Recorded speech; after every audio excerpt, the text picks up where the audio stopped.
안녕하십니까. 이어서 원주권 뉴스입니다. 강원 도내 신규 집단 감염이 감소세를 유지한 가운데 오늘은 지금까지 68명이 추가로 확진됐습니다.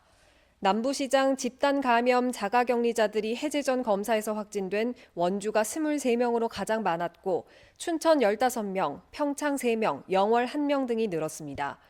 도내 주간 신규 집단 감염은 동해에서 한 건이 발생해 지난 12월 3주차 4건을 기록한 뒤 지속적으로 감소세를 보이고 있습니다. 강원도 코로나 전담병상 가동률은 33.8%, 치료 중인 확진자는 794명이고 이 가운데 재택치료자는 191명입니다. 강원도 내 75세 이상 3차 접종률이 90%를 넘어서는 등 추가 접종이 순조롭게 진행되고 있습니다.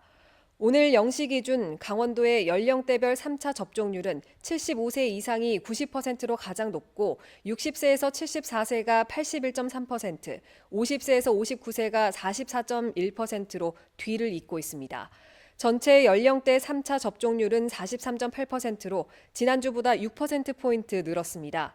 한편 12세에서 17세 청소년은 2차 접종자가 45.5%, 1차 접종자는 63%를 기록하고 있습니다. 강원도지사 출마를 선언한 원창묵 원주시장이 도청 신축 이전 결정과 관련해 반대 입장을 내놨습니다. 원창묵 시장은 오늘 긴급 기자회견을 열고 강원도청 이전 확정 발표는 최소한의 형식조차 갖추지 않은 졸속 결정이라며 이는 행정의 투명성과 절차적 정당성을 인정받기 어렵다며 최문순 도지사에게 재고를 요청했습니다. 또 춘천 캠프페이지는 시내 중심 지역으로 교통 대란을 피할 수 없고 면적이 작아 근무 여건은 물론 공사비 부담도 가중되는 등 신축 부지로 부적합하다고 주장했습니다. 한편 최문순 도지사는 도청 이전을 차기 도정에 맡기겠다는 입장을 바꾸고 돌연 춘천 캠프페이지를 이전 부지로 결정 발표해 논란이 일고 있습니다. 원주시가 3대 이상 가족이 함께 살고 있는 세대에 효행 장려금을 지급합니다. 원주시는 2017년 원주시 효행 장려와 지원에 관한 조례를 제정했고 분기별로 5만 원씩 1년에 20만 원씩 효행 장려금을 지급하고 있습니다. 효도 가정은 85세 이상 노부모를 모시고 3대 이상이 함께 한 세대를 이루어 사는 가구로 주소지 행정복지센터에서 수시로 신청이 가능합니다. 지난해에는 분기별로 300여 가구 약 6천만 원의 보조금을 지급했습니다. 원주지방환경청의 비점오염 관리지원센터가 올해도 흙탕물 저감 사업을 이어갑니다. 비점오염 관리지원센터는 지난해까지 평창과 홍천에 계단식 밭 5곳을 시범 조성했으며 양파망 고랑댐을 설치하기 위해 비점오염 관리지역 5개 시군 50개 농가에 2만 5천 개의 양파망을 보급했다고 밝혔습니다. 이어 올해는 하천변 완충지대 시범 조성과 주민 참여형 거버넌스 구축 등에 중점을 두고 흙탕물 저감을 이어간다는 계획입니다. 한편 계단식 밭의 경우 조성 후 흙탕물 87.8%가 줄었고 양파망 고랑댐은 82%의 흙탕물이 저감된 것으로 확인됐습니다. 지난해 원주의 화재 건수는 예년보다 줄었지만 인명피해와 재산피해는 늘어난 걸로 나타났습니다. 원주 소방서가 집계한 화재 통계에 따르면 지난해 원주의 화재 건수는 251건으로 최근 3년 평균에 비해 15%가 줄었지만 6명이 숨지고 21명이 다치면서 인명피해는 8%가 늘었고 재산피해도 85억 원 발생해 46%가 늘었습니다.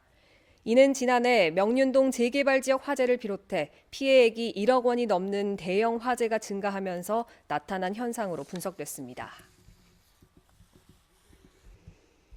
횡성군 안흥면 일대에 조성된 안흥찐빵 모락모락 마을이 오는 3월에 개관할 전망입니다. 횡성군은 2018년부터 70억 원을 투입해 안흥면 15,000제곱미터 부지에 찐빵 복합문화관과 조형물, 찐빵 캐릭터 공원 등을 조성했습니다. 건물 준공은 2020년에 마쳤지만 군이 직영할지 위탁 사업자를 선정할지 결정하지 못해 개장이 미뤄져 왔습니다. 횡성구는 직접 운영하기로 결정하고 3월 개관에 맞춰 내실 있는 체험 프로그램과 관광 서비스 제공을 위해 체험 강사 양성 교육도 시작합니다. 스스로 치아 관리가 어려운 발달 장애인 대상 구강 관리 서비스가 지난해에 이어 올해도 추진됩니다. 원주 장애인 가족지원센터는 이달 한 달 동안 참여 장애인 10여 명을 모집해 한 달에 한 번 치위생사가 가정을 방문해 관리하는 올해 장애인 구강관리 서비스를 이어간다고 밝혔습니다. 센터는 각 가정별 장애인은 물론 참여 사회복지기관도 모집해 소속 장애인 구강관리도 나설 계획입니다. 원주 지역 장애인 구강관리는 지난해부터 도내에서 처음 실시되고 있습니다. 평창과 양구의 군립 청소년 수련 시설이 안전과 위생 평가 결과 미흡한 걸로 나타났습니다. 여성가족부는 평창군청 청소년 문화의 집과 진부 청소년 문화의 집 등 평창 2곳과 양구군 청소년 수련관을 비롯한 양구 지역 4개의 군립 청소년 시설이 전체 5개 등급 중 4번째인 미흡으로 나타났다고 밝혔습니다. 이들 기관 6곳은 올해 국가안전대진단 대상에 포함하고 지자체의 점검을 독촉할 방침입니다. 한편 원주 청소년 문화의 집 등 15개 시설은 최우수 기관에 선정됐습니다. 뉴스를 마칩니다. 고맙습니다.